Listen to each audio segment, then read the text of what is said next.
नमस्कार, आप मुझे ज्योतिष आचार्य नन्हे जी के नाम से जानते हैं। आप सभी का हमारे YouTube चैनल पर स्वागत है। आज के इस वीडियो में हमारी चर्चा का विषय होगा विवाह कब होगा।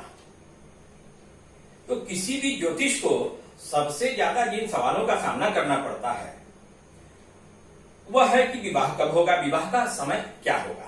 तो इस संदर्भ में हमारे ज्योतिष ग्रंथों में अनेक प्रकार के सिद्धांत का वर्णन मिलता है जिनके आधार पर विवाह को समयबद्ध किया जा सकता है। तो विवाह कब होगा के संदर्भ में इस वीडियो के पहले भी हमारा वीडियो YouTube चैनल पर आ चुका है, हमारे चैनल पर आ चुका है, जिसमें विवाह कब होगा के संदर्भ में हमारे ज्योतिष ग्रंथों में कुछ जो सिद्धांत वर्णित हैं उन सिद्धांतों का जिक्र किया गया है। जैसा कि किसी भी व्यक्ति का जातक का विवाह जब उसकी जन्म कुंडली के सप्तम भाव स्थित ग्रह की दशा चल रही होती है तब संपन्न होता है।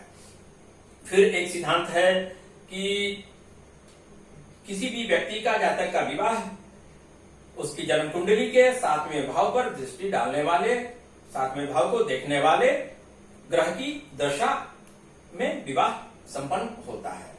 एक और सिद्धांत का हमने उस वीडियो में जिक्र किया है कि जन्म कुंडली के 7वें भाव के स्वामी की दशा में किसी भी व्यक्ति का विवाह संपन्न होता है। तो लेकिन इस वीडियो में हम यह बतलाएंगे कि किसी भी व्यक्ति के विवाह की जो सामान्य उम्र सीमा होती है 20 वर्ष से लेकर के 40 वर्ष की, उन दिनों उस 20 वर्ष से 40 वर्ष के बीच में अगर उसके जन्म कुंडली के सप्तम भाव स्थित ग्रह की दशा नहीं चल रही होती है तब क्या होगा, तब किस दशा में उस जातक का विवाह होगा। या उसके जन्म कुंडली के 7वें भाव पर दृष्टि डालने वाले ग्रह की भी दशा नहीं चल रही होती है, या उसकी जन्म कुंडली के 7वें भाव के स्वामी की भी दशा नहीं चल रही होती है, तब उस व्यक्ति का विवाह कब होगा यह बताया जाएगा। तो हमारे ज्योतिष ग्रंथों में अनेक सिद्धांत का जिक्र मिलता है। इस वीडियो में हम एक अलग सिद्धांत का जिक्र करते हैं हमारे ज्योतिष ग्रंथों में जो वर्णित है कि किसी भी व्यक्ति का विवाह अगर उसकी जन्म कुंडली के 7वें भाव स्थित ग्रह की दशा नहीं चल रही होती है, जो विवाह की सामान्य उम्र होती है 20 वर्ष से 40 वर्ष के बीच, उन दिनों जन्म कुंडली के 7वें भाव स्थित ग्रह की दशा नहीं चल रही होती है, या 7वें भाव पर दृष्टि डालने वाले ग्रह की दशा नहीं चल रही होती है, या 7वें भाव के स्वामी की दशा नहीं चल रही होती है, तब उस व्यक्ति का विवाह उसके जन्म कुंडली के जातक के जन्म कुंडली के 7वें भाव का स्वामी उसकी जन्म कुंडली में कहां बैठा है यह देखना होगा। उस 7वें भाव के स्वामी जहां बैठे हैं वह देखना होगा, उस भाव के स्वामी को भी देखना होगा कि वह कहां बैठे हैं जन्म कुंडली में। तो उसी दशा में जातक का विवाह संपन्न होता है। तो इस बात को हम एक उदाहरण के द्वारा समझने का प्रयास करते हैं। आइए, तो यह आपको एक कन्या लगन की कुंडली दी जा रही है। यह कन्या लगन की कुंडली दी जा रही है। देखिए, इस कुंडली के जन्म लगन जहां नंबर 6 लिखा है, प्रथम भाव, जन्म लगन में शनि और केतु बैठे हुए हैं। जन्म कुंडली के तीसरे भाव में जहां नंबर 8 लिखा है, सूर्य, बुध और शुक्र बैठे हुए हैं, 3 ग्रह बैठे हुए हैं। जहां नंबर 9 लिखा है वह जन्म कुंडली का चौथा घर है, वहां मंगल बैठे हुए हैं। जन्म कुंडली के 6ठे भाव में जहां नंबर 11 लिखा है, बृहस्पति बैठे हुए हैं।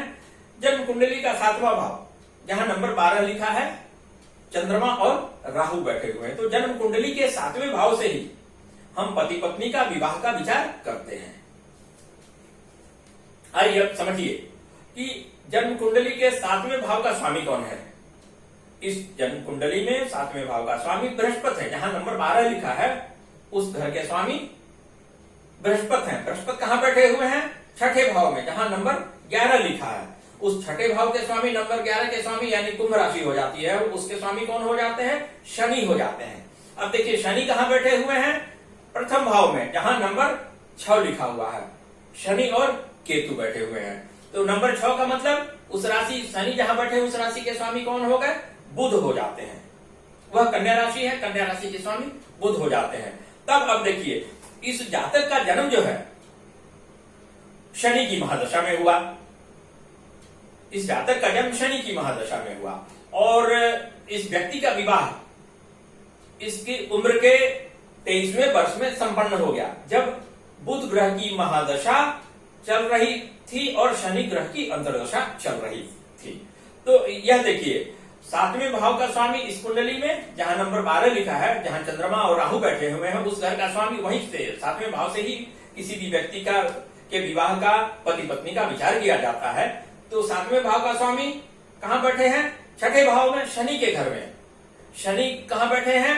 प्रथम भाव में, जहां नंबर 6 लिखा है, बुध के घर में। तो देखिए, किसी भी व्यक्ति का विवाह, अगर उसके विवाह के की जो सामान्य उम्र सीमा होती है 20 वर्ष से 40 वर्ष की, उन दिनों अगर 7वें भाव के स्थित ग्रह, जैसे यहाँ चंद्रमा और राहु बैठे हुए हैं, उनकी दशा नहीं चल रही होती है, या उस भाव के स्वामी उस भाव को देखने वाले ग्रह, जैसे इस कुंडली में 7वें भाव को मंगल चौथे घर से देख रहे हैं, चतुर्थ भाव में जहां मंगल बैठे वहां से 7वें भाव को देख रहे हैं, उनकी दशा नहीं चल रही होती है, और शनि भी देख रहे हैं। तो शनि की भी महादशा विवाह की उम्र जो होती है 20 वर्ष से 40 वर्ष की, उन दिनों नहीं चल रही होती है, या 7वें भाव के स्वामी इस घर में, इस कुंडली में 7वें भाव के स्वामी बृहस्पति है, तो उनकी भी दशा नहीं चल रही होती है। तब देखना है कि 7वें भाव का स्वामी किस राशि में बैठा है, जन्म कुंडली में किसके घर में बैठा है, उस राशि का स्वामी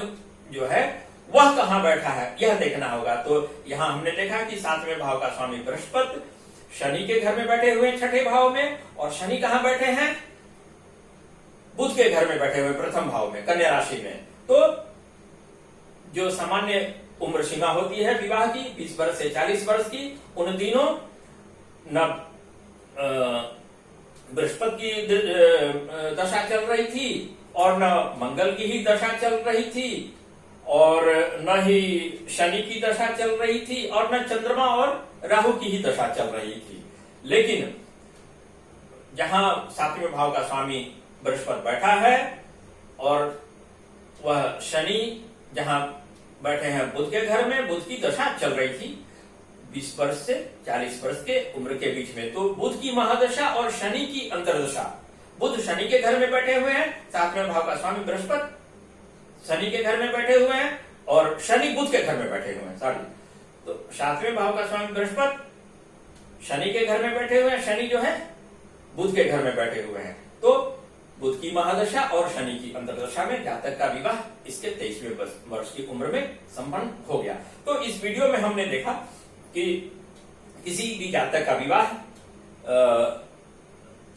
जब उसकी जन्म कुंडली में उसके 7वें भाव का स्वामी, जन्म कुंडली के 7वें भाव का स्वामी जिस राशि में बैठा है, उस राशि का स्वामी फिर जिस राशि में बैठा है, उसकी दशा अंतर्दशा में भी विवाह होता है।